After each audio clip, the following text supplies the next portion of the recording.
Hello, everybody, and welcome to some more EU5 content. We're going to be looking at some stuff today, but of course, I'm always going to be covering EU5 news. Anytime there's something interesting drops, I'll be covering it. So if you want to stay up to date with everything that's coming out about this game that we're also very hyped about, hit the subscribe button. It's free. Helps me out. You stay informed. I get a sub. It's a win-win. You should probably just do it already, to be honest. But anyway, we have some stuff to talk about today. First of all, this is one of the images from the Steam page for EU5. If you haven't wishlisted the game already, you should probably do that. It's probably a good idea. But this is one of the images from there, and it had a few people a little bit worried, a little bit concerned, a little bit asking questions and making some feedback, as feedback is always, welcome and necessary, really. And essentially, there was a thread saying the city models in this game are too large. There was a lot of back and forth about it. Yuan got involved in talking about it, and eventually there was a consensus that came to, and here we have St. Dave UK, which is the guy that's on the thumbnail, by the way, saying that they have taken the specific feedback into account and they have reduced the building sizes. Cities will look smaller than in the Steam screenshots. So I don't know what size they're going to become, but they are going to be smaller. I believe this guy had a bunch of this is what Vic 3 looks like with the various mods that change the city sizes and blah, blah, blah. But the feedback's been taken into account as per usual, and there you go. But we have some other things that we need to talk about, and that is, we're going to start with the Brandenburg flavor dev diary. Now, I did load up EU5 as Brandenburg. I did not, however, play a full campaign. It was more a case of I loaded up, looked around, played a couple of years. I don't think I got any of the specific flavor events and such popping up for me. It was mostly just a cursory glance, so I don't really know what's going to be coming up in this flavor dev diary. Just want to point that out there instantly. But I know Brandenburg is going to be an incredibly popular nation to play in EU5, to the point where I think it's probably going to be top 5, top 10 most played nations. I would argue that's pretty reasonable. If you're interested in a Brandenburg Let's Play, I believe it was the Playmaker that did. Is either the Playmaker or the Student. I always get those two mixed up, and I apologize to both of them for that.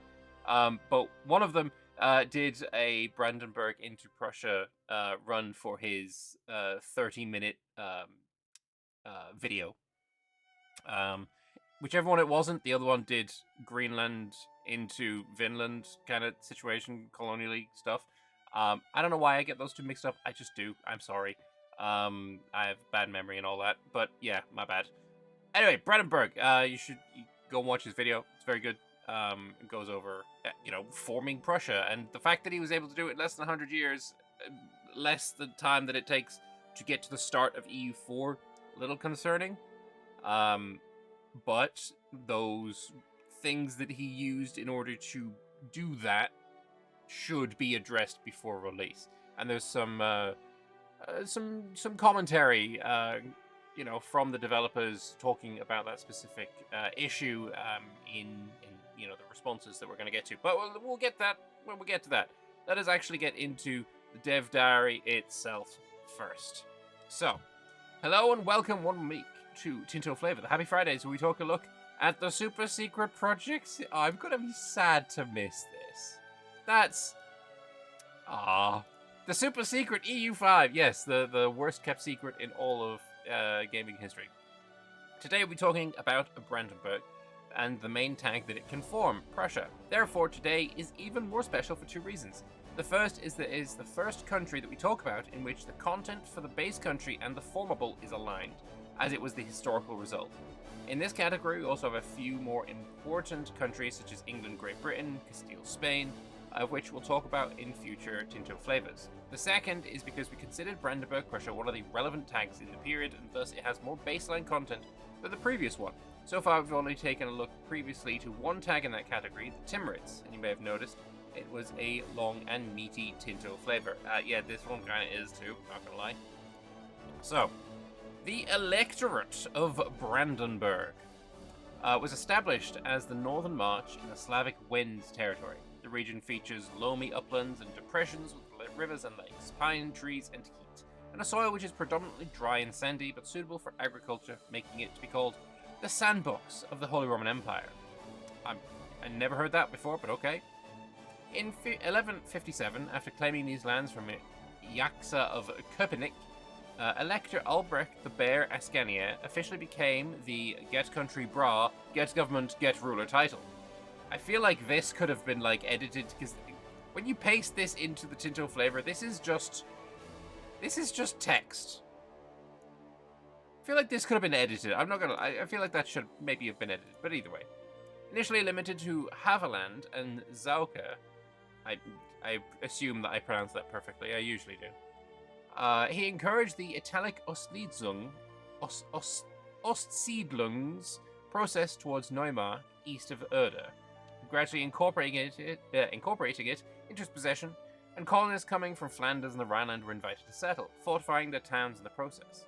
After his death in 1170, the Ascania dynasty continued this expansion for over 150 years, acquiring neighboring regions like the Oder Lagoon and the Uckermark, which expanded the influence to the Baltic Sea, but also led to conflicts with Denmark. However, the last Ascanier, Elector Heinrich II, died without a direct heir in 1320. Now the von Wittelsbach dynasty has arrived, but the lack of interest in ruling over these lands casts a shadow over the future of the Electorate of Brandenburg. So we start with a Bavarian guy here, or from the House of von Wittelsbach, which uses the Bavarian flag as its dynasty shield. And bro has no interest in ruling in Brandenburg. But here we have their breakdown. They have 916,000 pops, of which 387,000 are Brandenburgish. There's some Palabians, Kashubians, Markish, Greater Polish. Majority, of course, is Catholic, with a small little outcropping of Jews. We have 400 of them in our country. Very cool. The starting situation of Brandenburg is here. We have majority of the lands here, and then we have a little bit of an exclave over to the east. And I will remind you that unlike majority of the countries in the world, if you have exclaves in the HRE, then these lands here, they are free, not free, that's the wrong word, but you are able to propagate proximity through them as if they were your own. It's not free, it's the same cost as if you did own it, but that's, you can propagate proximity. This isn't just going to be zero control because it's an exclave. Obviously, we have now got a bunch of different maps as well. So, of course, we have the terrain map here. We have terrain map slightly zoomed out, so you got a bit of the political map mode in there. And then we've got the pure paper map as well. And I'm out of curiosity, which one do you prefer? Which one are you thinking of playing with? Because for me, this is the one. If I could have the entire map looking like this at every zoom level, this is what I would pick every single time. Every single time. Because I think that looks great. We're not attached to just showing the flat map out mode anymore. Yay, exactly. Fantastic. They start with a similar content setup to that of Saxony, which we showed some weeks ago. So it is a Margraviate, and I've read this before. I'm not going to read it out again. Either, you can pause. Or if you really want to hear me read it, go and look at my Saxony video. We also have the right to inherit.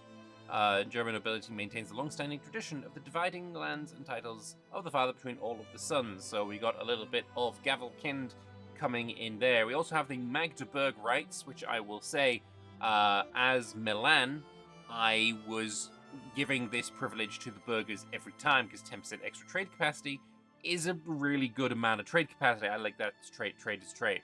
And trade is trade, and trade is good.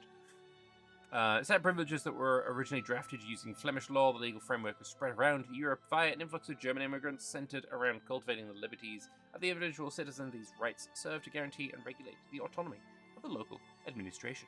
It's very beautiful. It's very glorious. We also have Bergordnung. I have never heard this one before. It is a mining law giving you a cheapening of the expanding mining costs. Basically, if you have a gold mine, it is cheaper to expand the gold mine RGO.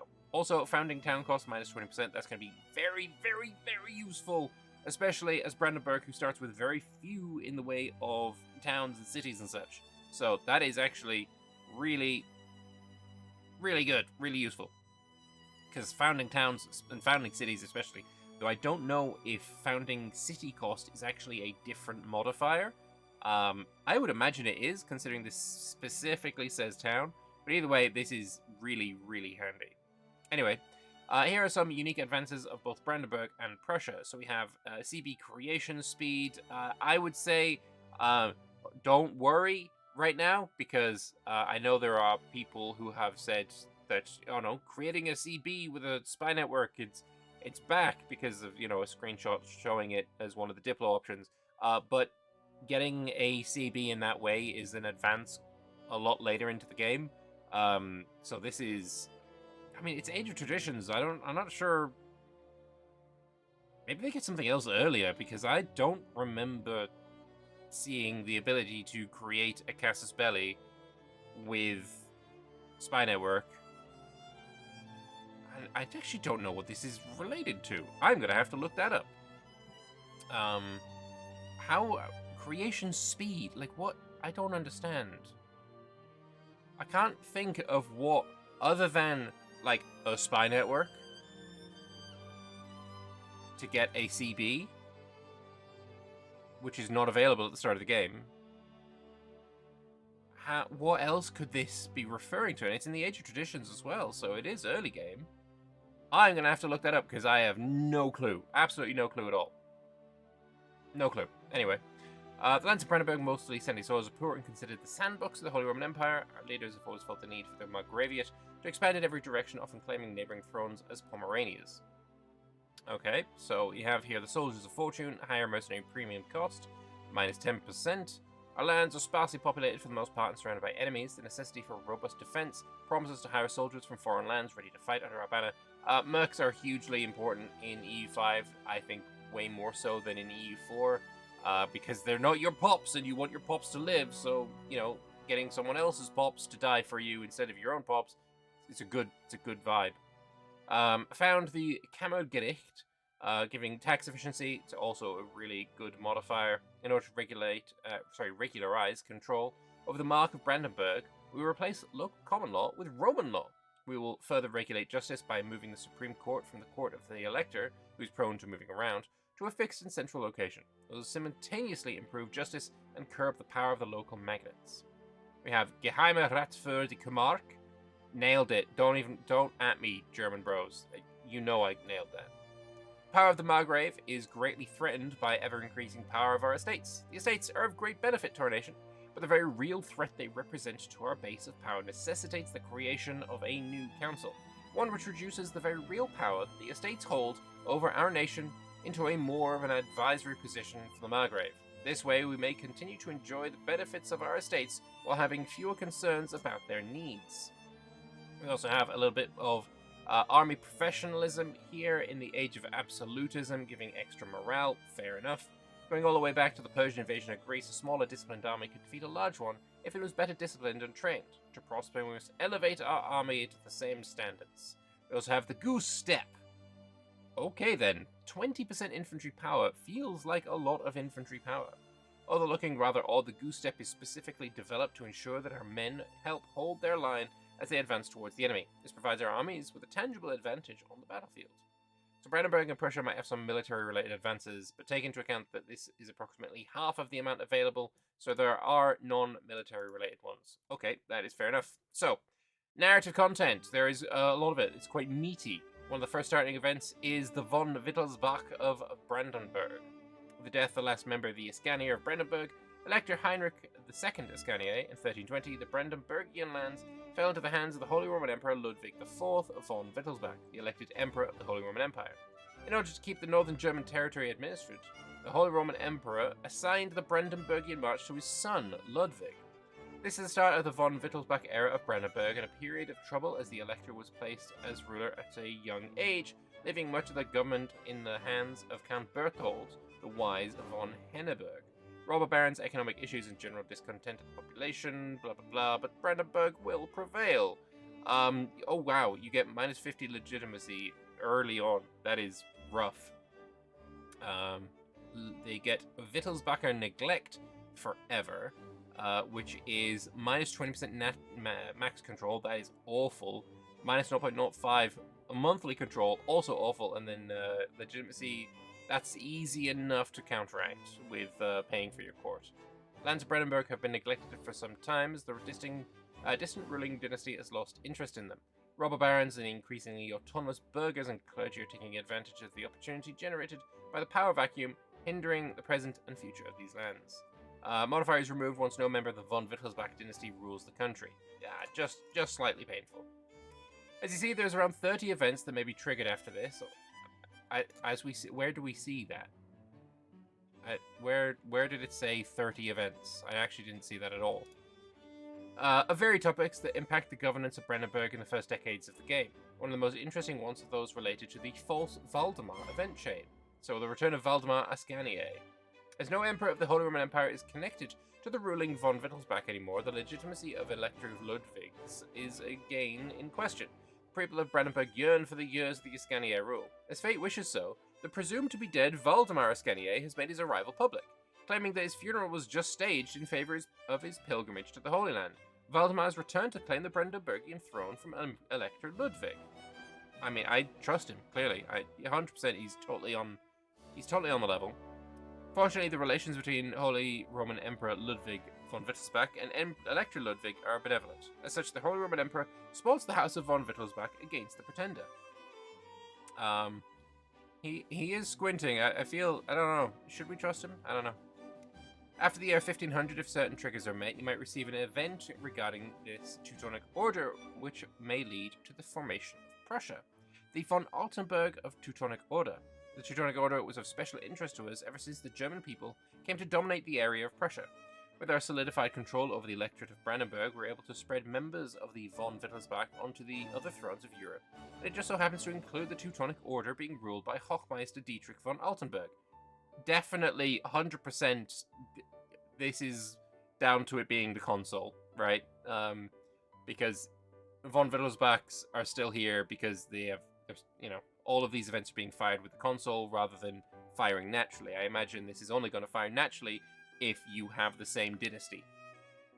We could exert our power and integrate them closer into the administration of our dynasty's main domain in the Electorate of Brandenburg. However, this could draw the attention of other powers interested in the region of Poland and make us a target. So, a bit of history here. After the Teutonic Order was partially secularized under a cadet branch of the von Hohenzollern dynasty in 1525, and the Brandenburgian line was granted inheritance rights in 1563, the Duchy of Prussia was eventually inherited by Johann Sigismund, Elector of Brandenburg in 1618. This laid the foundation for the eventual formation of the Kingdom of Prussia. Very cool. Although you can also form it organically by expanding into the area, although the Emperor may have a say in this, as historically happened. So, forming Prussia is a tier 2 formable country. You need to be at peace. The clergy need to have less estate power. Nobles need to have greater estate power than 20. You can't have military order, gov reform. Very cool. The lands once conquered and Germanized by the Teutonic Order will always need protection against rapacious neighbors. Should the order fail in this duty, we can take their place and usher a new era of prosperity and Prussian discipline. So you have a Prussian crown here. As our great nation rises to ever loftier heights, Elector Stefan von Wittelsbach has made it known that he intends to elevate Prussia to the rank of a kingdom and himself to the rank of king. As a prince of the Holy Roman Empire, it would be untoward if we did not consult the Emperor in this matter, so we have written a proposal that it would be wise to consider carefully. Imperial tradition dictates that the only kings in the empire should be the king of the Romans, that being the emperor, and the king of Bohemia. We have, however, reached an intriguing legal compromise with Consul Ludwig von Wittelsbach. Our monarchs shall use the title of king in Prussia, as Prussia lies outside the bounds of the Holy Roman Empire. We can name ourselves kings without any need for the emperor to break imperial tradition. Satisfying compromise indeed. And then you elevate Prussia Parliament agenda. Very cool. And now you're known as the Elector of Prussia around the world. Very cool indeed. And again, this was integrated with console. What I will say is, this is important. Prussia is Prussian blue. I think it's vibes. I think it looks better than the blue color that EU4 has for Germany, right? I like the gray of Prussia in EU4, but I think the blue here definitely suits it, and it looks kind of nice, not gonna lie. You now figure that Prussia is a country with much more content than late game, so I'm going to show you some of it, but take into consideration that of the following events, the first one can trigger after 1530, the second after 1637, and others of different dates after 1700. So, yeah, we're definitely getting into the game when you're looking at these events, so that's cool. So we have the financial prerogatives of the Kreditwerk. Our poor financial reserves leave our electorate of Prussia in a precarious financial position, with few options being available to us in case of emergency. The burghers have now approached us with a proposal to alleviate this problem. By granting them further rights over the royal finances, they would lend their support in times of need. However, this privilege would further entrench the reliance of Elector Stefan von Wittelsbach on the burghers of Prussia. At the moment, we have no choice but to give in to them. We should be wary of opportunities in the future to revert the Kreditwerk status. So, empowering the Kreditwerk is a burgher privilege, giving you less tax efficiency, but more income from minting. Fair enough. We have pietism in Prussia. Pietism and its representatives have strong influence over the officials of Prussia. If we were to embrace their positions now and support their efforts, we could ingrain their morality into every corner of our society and lead a proper Christian life. So you get Prussian virtues, policy, giving stab decay, monthly control, and monthly progress to humanist. This is amazing. All of these things are great. Stability decay, minus 0.1, fantastic. Getting extra control, fantastic. And then humanist, in my opinion, is a better social policy slider to go towards than its opposite, which is, if I remember rightly, spiritualist. Humanist is all about accepting more cultures. Spiritualist is about converting those cultures. So I like this a lot. So we have the canton system of the electorate of Prussia here. Our current methods of recruitment are no longer able to sustain our desired growth of the army. With each passing month, more and more complaints about the inhumane conditions of the recruitment system reach our court. While it is the natural duty of the Prussian subjects to serve the elector, there is some truth to the complaints, and if nothing else, that these circumstances hinder the reliable recruitment of soldiers. To this effect, the elector and his advisors drafted a new reform, the canton system. With this system, we could regulate recruitment and ensure a legal ground for the drafting of soldiers.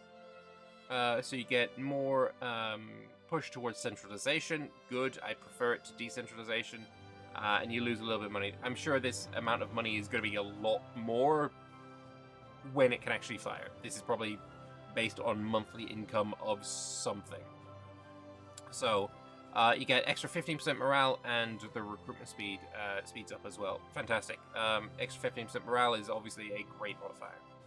It will divide the country into cantons responsible for army recruitment, linking the local population closely to the royal government. The system will rely on voluntary enrollment rather than coercive recruiting. However, each canton must provide a minimum amount of soldiers. So we have here as well Immanuel Kant as a famous historical fella joining up and, being a character in the game. He's one of the foremost thinkers of the Enlightenment and already received praise as one of the greatest philosophers of our time. He recently published his work Inquiry concerning the distinctness of the principles of natural theology and morality. Look, I swear, I feel like these Enlightenment thinkers need to, enlighten us with shorter book titles, because, already commonly referred to as the prize essay. Much better, more snappy, fantastic, love that. Despite his publications, Immanuel Kant remains dedicated to refining and publishing future work, pushing the boundaries of what we consider philosophy. So you gain a bit of prestige, and you get a work of art to go to your capital. So we have the rise of Karl von Clausewitz. What the engine that EU5 runs on is named after this fella. This is the original John Paradox. This is the original John McParadox. That's true. That's just factual. So, interesting that we have both spellings here in the same image. We receive reports of a talented man in the service of our army who impressed his commanders with his insight into the theory of war. This Karl von Clausewitz could serve our cabinet and army excellently if we choose to employ him. Karl von Clausewitz was born to a family with claims to the title of a baron in the Prussian province of Magdeburg.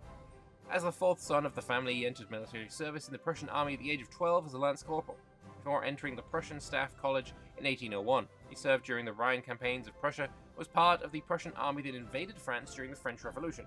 During his time in Berlin, he studied the work of philosophers Immanuel Kant and Johann Gottlieb Fichte, I assume I pronounced that perfectly, and made contacts with, at the time, General Gerhard von Scharnhorst, who would implement reforms to the Prussian army with Clausewitz's assistance. Perfect, lovely stuff. You employ him, you get some prestige, and obviously it's going to be more money than that. You get a general. He has a general trait of extra military tactics, more possible front-edge army attrition, initiative. All fantastic modifiers. He is a great general. Then, I mean, as long as he has good stats as well. Like, they're not actually showing his stats, which is a little disappointing. But one can imagine he has quite high stats.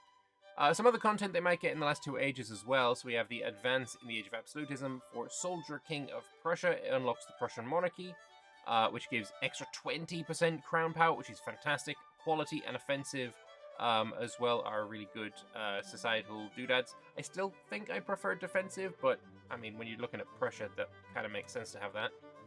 Most states are countries that have an army. Prussia is, on the other hand, an army that has a country. The many kings of Prussia were soldiers as much as monarchs. Each concluded their reign not only by reforming the state, but also leaving a lasting impact on the army.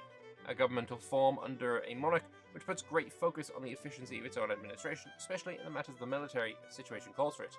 We also have a special building here, the Sanssouci, I assume that's how it's pronounced, giving extra cultural tradition and influence. Fantastic modifiers there.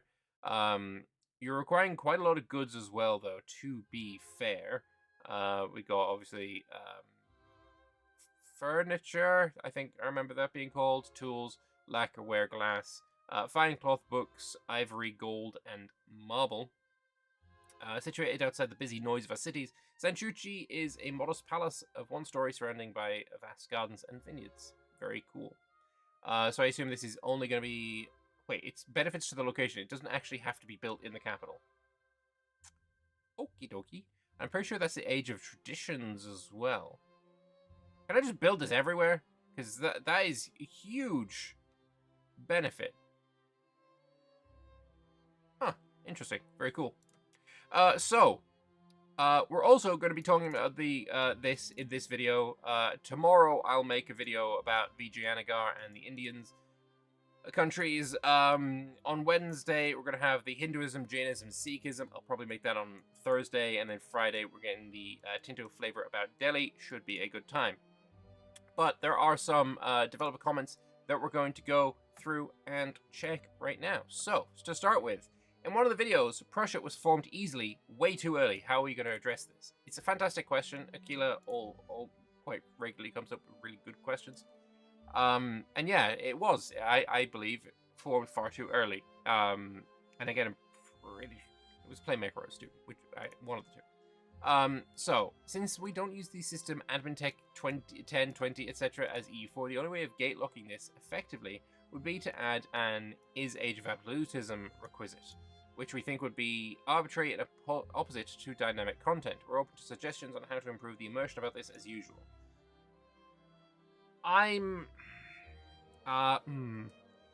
So, I would argue, I would say,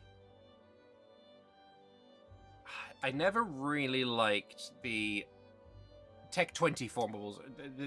In EU4, Tech 20 formables were ass. But Tech 7 and Tech 10 formables, they were fine. I wouldn't mind if there were age requirements. And yeah, arbitrary, whatever. But I do think this is a better situation than forming Prussia ridiculously early, in my opinion. And this is also something I wouldn't mind getting your guys' opinion on, because I don't know which is better here. So let me know. And noticing for the first time you've gotten Judaism as just Judaism, rather than something more specific. So different versions of Judaism. Are there plans to portray different Jewish movements, such as Haymanot? Judaism seems exclusionary naming if you have Judaism and Haymanot, as if the latter is not part of the former. So it's not much of a priority for them. There are many things they want to improve and keep working on, and the depth that they can now add with the new systems of EU5 is incredible, but also means we need to prioritize our resources and development time, as we aren't a big studio. That's also fair. So maybe in the future, Judaism will be split up. But I will say, this here, exclusionary naming, if you have Judaism and Haymanot, as if the latter is not part of the former, keep this in mind, because this will come up later. First of all, congratulations to the team, obviously. From the gameplay footage, the game looks fantastic. I played it, so I agree. Is it possible to organically form Prussia with the border shown in the uploaded image? And we'll have a take a gander at that image there, here. Without directly annexing the Teutonic Order, he's thinking of a historical route where you play as Brandenburg, Poland annexes the Teutons, you acquire Eastern Pomerania, eventually gain a personal union over the Ducal Prussia while it's still a vassal under Poland. Yes, that is possible. You can do it through the event that was shown. Also, can you play as the Hohenzollern as whatever country in Hatchery they are in at the start of the game?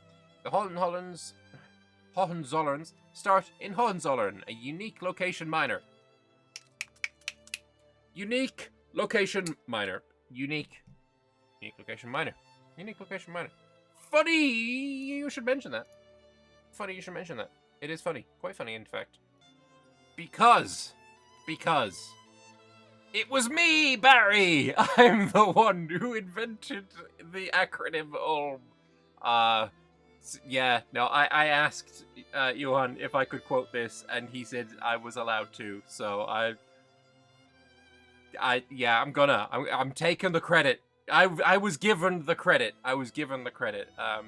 So, as I've said before, while in Sitges, I floated the idea of, for a country that has only one single location, instead of calling it an one location minor, because Ulm sounds dumb.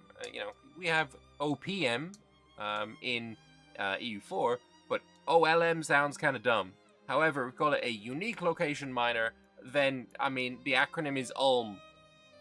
And that just feeds into the meme of the Ulm. Ulm is eternal. Ulm is eternal. And so, yes, I invented the acronym Ulm.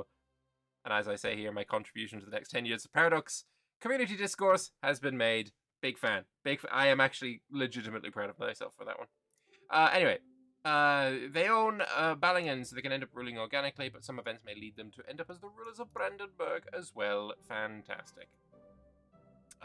So, moving on here. Again, going back to this idea of Prussia was formed too early. The idea of this happening simplifies it too much, right? Saying it's just, they conquered it all too early, it simplifies it. Gating it behind some arbitrary time period also doesn't feel right. I kind of disagree. In Dongarino's opinion, though, the issue was caused by multiple things wrong with the game, leading to unrealistic outcomes. So, he was able to expand way too fast in the Hatchery by creating claims and annexing allies in wars. I need to rewatch his video, because I don't remember the creating claims part. I have terrible memory. So I'm going to have to re-look at this. But creating claims, that's... I can't remember this being a thing. Either way.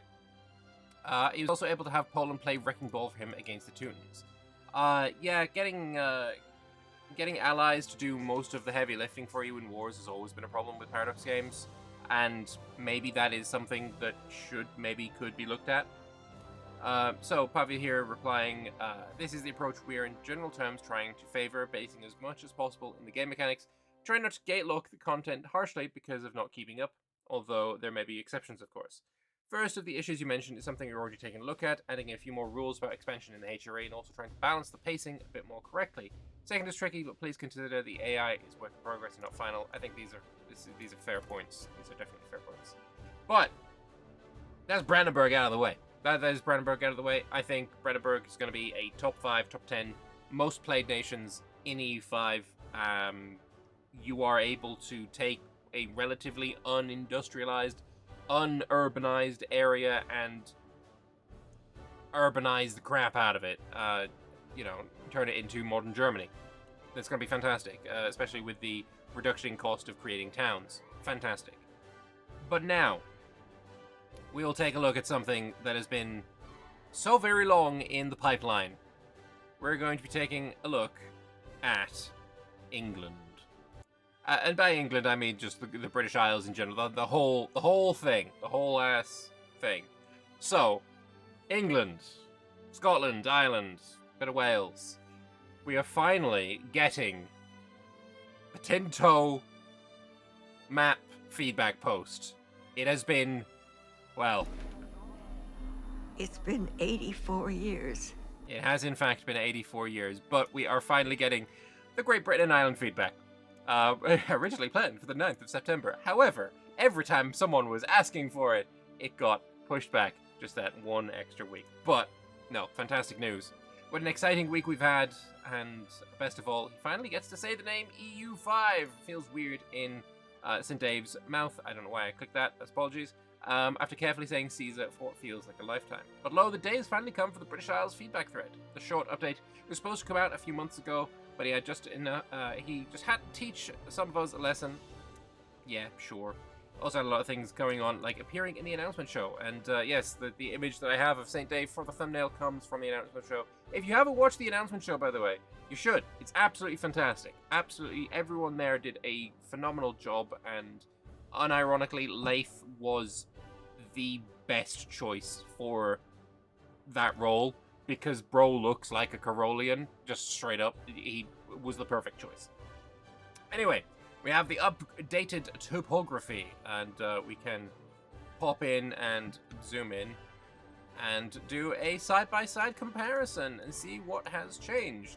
So obviously, because this happened so long ago, we've still got marsh, and now it's changed to wetlands, and there's a little bit more of it. That makes sense. A little bit more down towards Dover as well.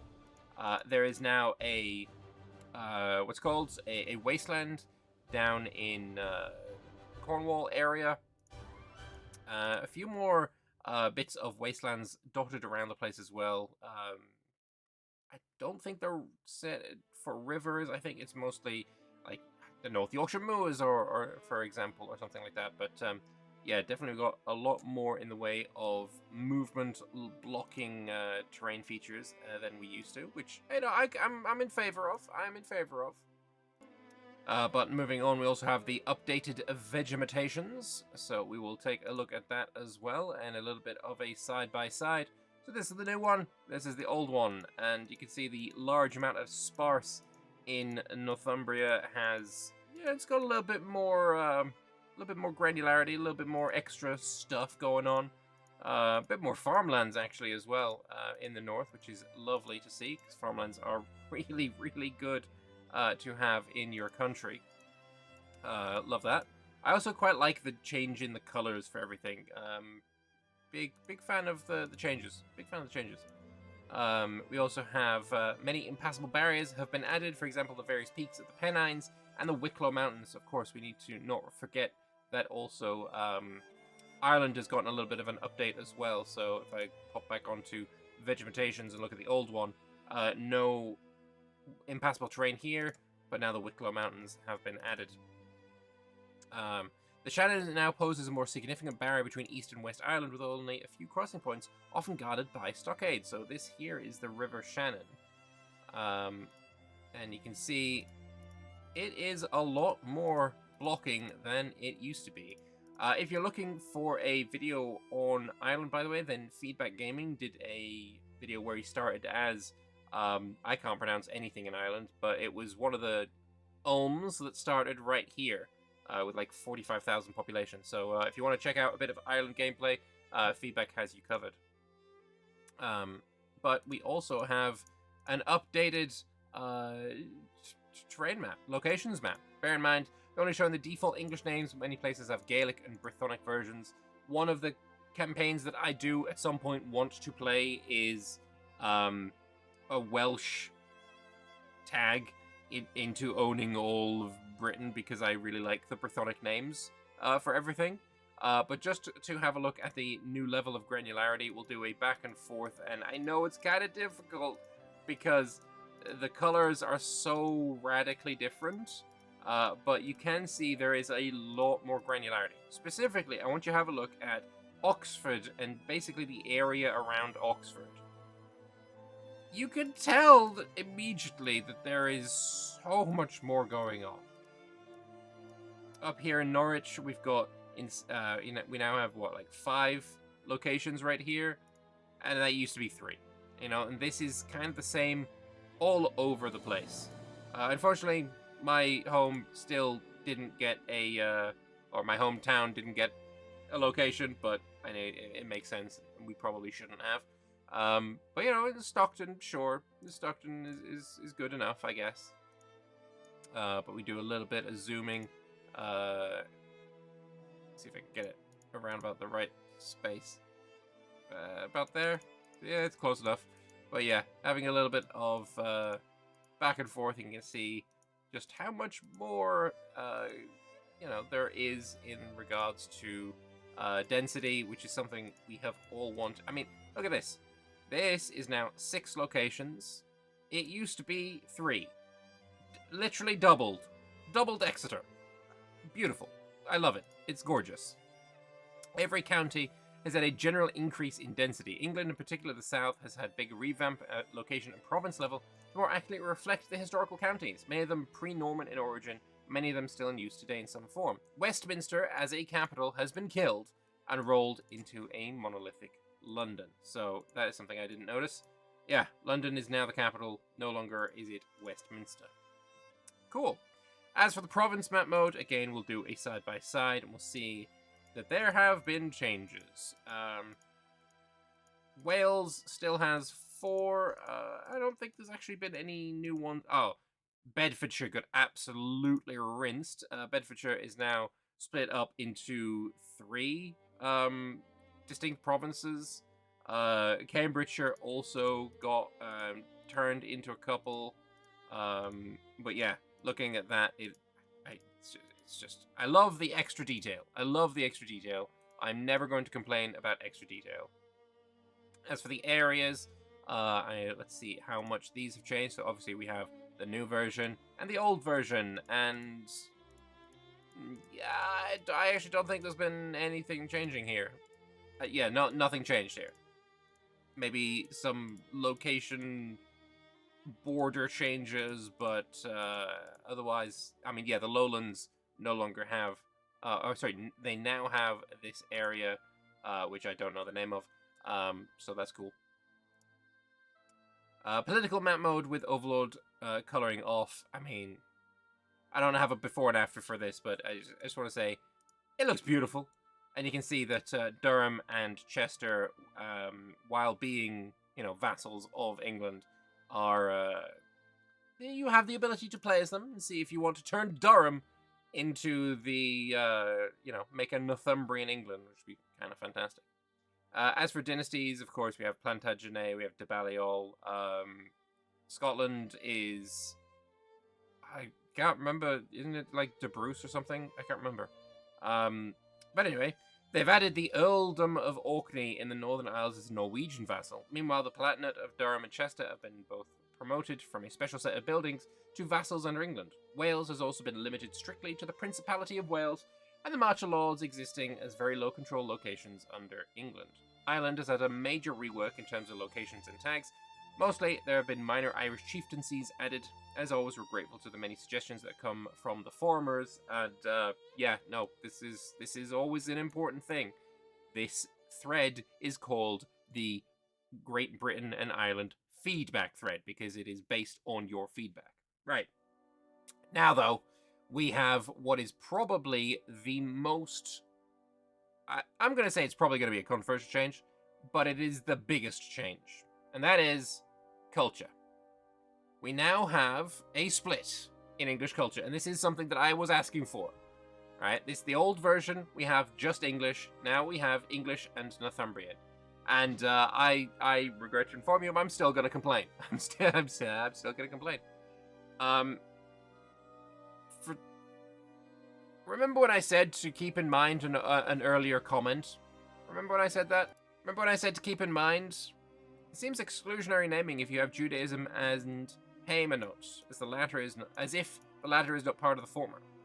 That is how I feel about this, because Northumbrian is still English, and it feels exclusionary to say that, we have English and Northumbrian is not English, right? I would have preferred just North English, South English. And, there's convention for this, right? In Poland, they have Greater and Lesser Polish cultures. I don't think that means Greater Polish is, better. I think it's more to do with, location. Greater Polish is in a different area, I don't know. It feels weird to say. I don't know. I would actually like a little bit of feedback on that one. I don't know what that is all about. But either way, here I definitely would have preferred English and Northumbrian to be Southern English, Northern English. And I know I'm nitpicking. I am glad that the culture has been split because it should have been. Based purely on the convention that has been shown in this game so far, where French got split into, they should have been split obviously, but they got split into a lot of different cultures. Germans got split into a lot of different cultures. Polish got split into a lot of different cultures. And I think another big example is Japan got split into a lot of different cultures. I think Northumbrian being a thing is a good thing. I think English being this one singular monolithic entity, as it was here, is not very true to reality. And I think this is far more true. I just take issue with the naming convention, but I can live with it.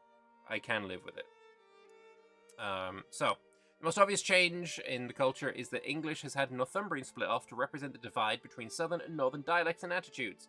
A practical example of of this is how in the south the English are more friendly to Normans, where Northumbrians hate them. The northern shires still bear the scars of the harrying of the north, and guess what? They still do to this day. The population of North and South England is very, very different and has been since that time. It was a genocide. The harrying of the North, committed by William the Bastard, was a genocide. And, yeah, the population did not recover, right? So, this is a scant, 300 years after, less, 250 years after. So, yeah, no, it definitely is still a thing that is very prevalent. Northumbrians and Scots also spoke a similar form of English in the period, so it helps to set them up as sort of middlemen. Yeah, it makes sense. So Norwegians in northern Scotland and the nearby North Atlantic have also been split into Norn. Very cool. As a bonus, court language showing the three main worlds: Gaelic, Anglo-French, and Roman Catholic bishoprics. I do wish court language would show dialect rather than language, so that we could very clearly see that this is Norman and not French, because it's very specifically Norman. But, either way. Also been some changes to raw goods, as we can see here, and, of course, as per usual, this is the old one. This is the new one. There is still a lot of wool. Having played the game, I will tell you, wool is a fantastic resource to have. It is a glorious resource to have, and I am very glad to have wool in my country when I am playing, because wool is used both for your industry, you can turn it into cloth, you can turn it into fine cloth, and you also get food from it. It is a phenomenal trade good, and England is very, very fortunate to have just a giga-thousand crap ton of sheep. Just so many sheep. But yeah, wool being a trade good throughout the entirety of England makes a whole lot of sense, and yeah, it's great trade good.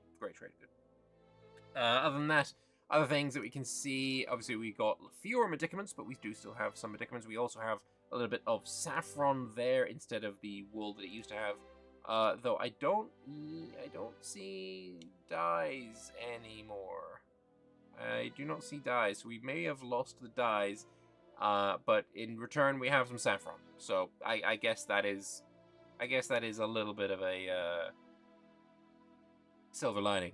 Speaking of silver, we have some there in Cornwall. Very cool. I don't believe there's any gold in England. I don't think that's ever been really a thing.